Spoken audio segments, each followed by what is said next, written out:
which leads us to the real topic, the meat that we want to spend the rest of our time today talking about, and that is this: where is this going? We spend a whole bunch of time, talking about the future of AI on this. We talk about it mostly through the lens of the latest news. Given the fact that we recorded late last week and it was a relatively quiet week because of Memorial Day, we sort of have this unique opportunity. We've identified a handful of articles that are looking at things from a variety of perspectives, really all related to, I would say, from an enterprise perspective, two sides of the same coin. One, to what degree is AI providing competitive advantage, and how is it providing competitive advantage? And vis-a-vis that, what is the impact on the employee, right? Are we actually using it to augment employees? Are we replacing employees? What does that future look like? And if you're a CIO, this, to me, is the ultimate question you need to be asking yourself. And so I'm going to just kind of tee this up. I think the one that, for me, maybe this is my bias, but my starting point is always that competitive advantage angle, right? That's what should drive every investment for the enterprise. And what is interesting is, actually, who was this? The MIT Sloan Management Review. So this is their business school. Had an article basically making the case that, the title is "Why AI Will Not Provide Sustainable Competitive Advantage," and it doesn't sound like that's something all that controversial until you really think about it. And it's sort of heresy, because that's been the case we've been making about AI. Almost every single provider of AI, basically, that's the tout. It's going to be transformative. It's going to change everything. It's going to create this competitive advantage. And their basic premise is that no, it's not, because everyone's going to have access to the same. It's going to change everything, maybe, but it's going to change everything for everyone. And I will say, I don't know that I completely agree with this, but there's a whole lot of it that's hard to deny. So well, let's start here. I mean, what is your thought if you're advising a CIO today, or selling to one, as the future will probably be for you very soon? Yep. I mean, how are you talking about this? Yeah, right now AI does actually a really good job of automating specific tasks. Everything that we used to think of as a workflow can increasingly be automated in one of two ways. Either if it is perfectly defined and deterministic, it should still be a straightforward workflow. I see no reason for automated workflows to disappear. And honestly, simply using AI to do what is a defined and already automated workflow is just using 10 times as much resources to do the same thing. So there's no real reason to use AI to replace existing infrastructure that works just fine.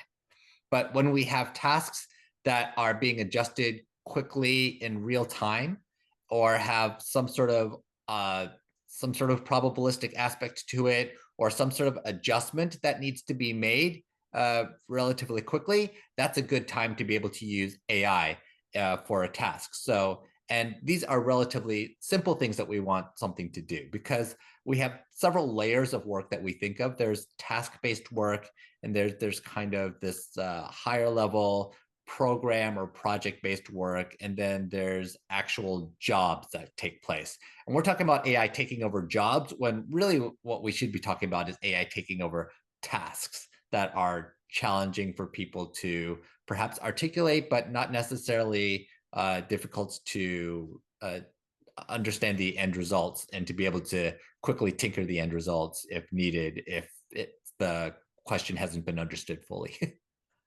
Well, what I think is interesting, so you're diving into the job side of it. I think what is interesting about what you just described, and I'm not disagreeing with anything you just said per se, but the point of the article is that that process that you just described is ultimately going to be the same for every company. And so there is a temporary advantage that if your company gets there first, is able to understand this first and apply it first. We're going to talk a little bit about Avery Dennison, and they're diving in feet first on this, that you can create potentially some short-term competitive advantage. But the point of this article is that ultimately it's not going to be sustainable, because everyone else will eventually catch up. Now, the umbrage that I have with it, the thing that I think I disagree with is they sort of went through and they picked up a lot of the things that, first mover advantage, engineering talent, and their basic premise is any of those things may be a source of temporary advantage, but they're going to be short-lived.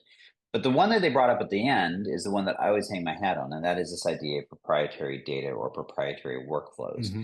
And we've talked about this a lot, that an enterprise is really nothing but a collection of business processes and data and the proprietary way that they're applying those into the market that creates some kind of a market advantage.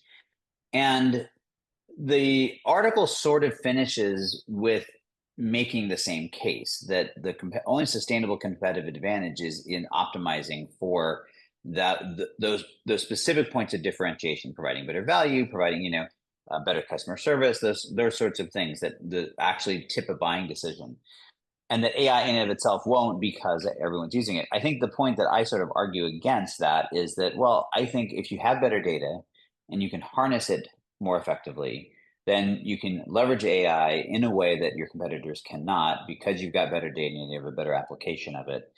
And so to me, it's not really disagreeing with them, but it's saying that the more effective you are using AI, and no different than the more effective you are using any tool, then that can create advantage. So that's sort of when I think about this, and I think it's going to lead to the conversation that you were starting to go with about the jobs, the impact on how we look at jobs and AI with jobs. So, but I mean, what is your thought on that? Do you think even data is sustainable or can create a sustainable advantage, or do you agree with sort of what they're saying?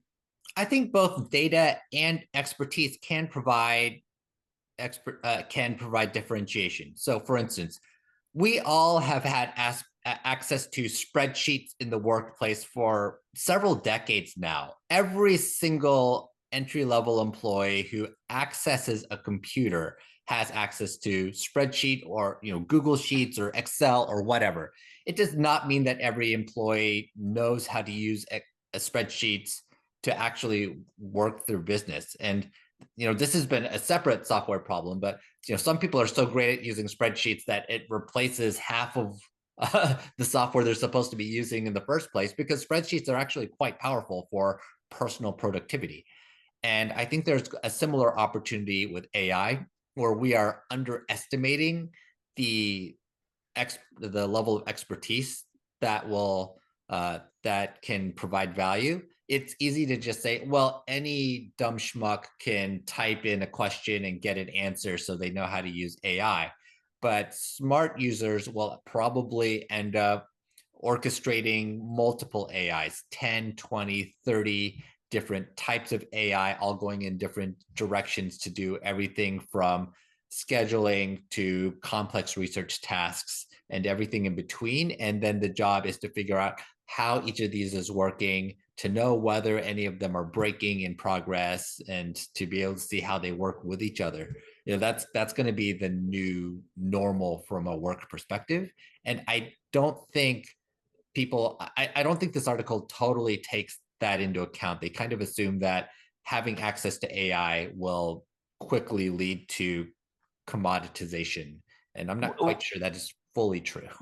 Well, it's funny. I think on one hand, you're sort of making their point. I think it's a good analogy, right? So I think their kind of core point is that no company has a competitive edge in the market because they have access to Excel, right? Mm-hmm. Everybody has access to Excel. And to that matter, no company has a competitive advantage because they happen to have a team of people that are Excel power users and know how to use it intimately, right?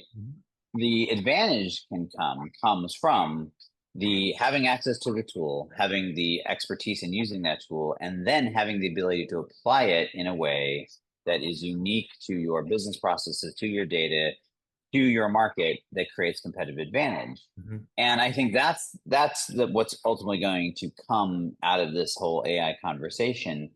And so I agree with it, but I think I also agree with you in that at least the way the article is presenting it underplays that last little bit, right? The fact that you can create competitive advantage out of AI if you put all these pieces together. But if you are thinking that simply having it or running this pilot is somehow going to magically do it for you, then you're off. And that's